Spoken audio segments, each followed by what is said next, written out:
Hey guys, give you a review on this 3/4 NF16 plug style repair tool that I came across. Really love this. I can restore damaged threads. So I've been using this quite a bit across my different machinery projects, and it's been really great.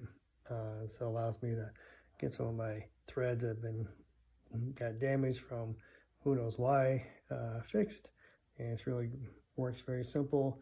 And you just need to line it up straight, and so it goes in square, and then start turning it in slowly then. So yep, if you need to fix this, definitely recommend.